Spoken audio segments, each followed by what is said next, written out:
On peut commencer? C'est naturel. Je suis toujours moi-même.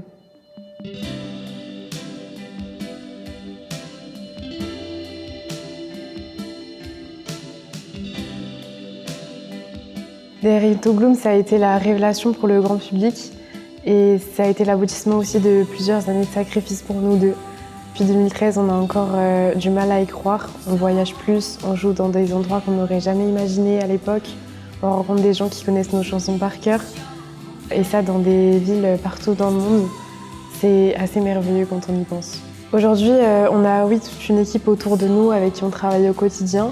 Mais musicalement, je ne sais pas si on a tant changé que ça. Il y a peut-être des choses qui sont un peu plus pop dans ce nouvel album. Mais ça ne vient pas d'une volonté de plaire à davantage de monde. On sait très bien qu'on ne peut pas satisfaire tout le monde, sinon ce serait avec moins d'intensité. Psyché en 3 mots, c'est onirique, vaporeux et intime.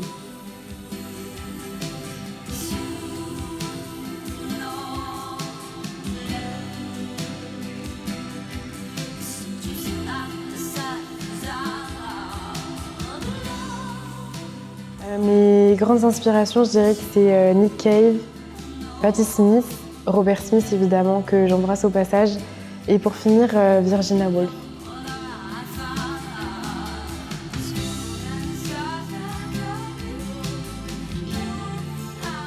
Il y a un souvenir particulier qui me revient souvent, c'était lors du tournage de notre tout premier clip vidéo.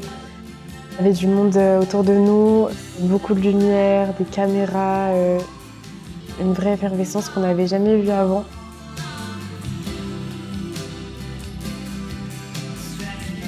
Et tout ça résonnait comme dans un rêve. Et pourtant, au milieu de ça, il y avait nous deux.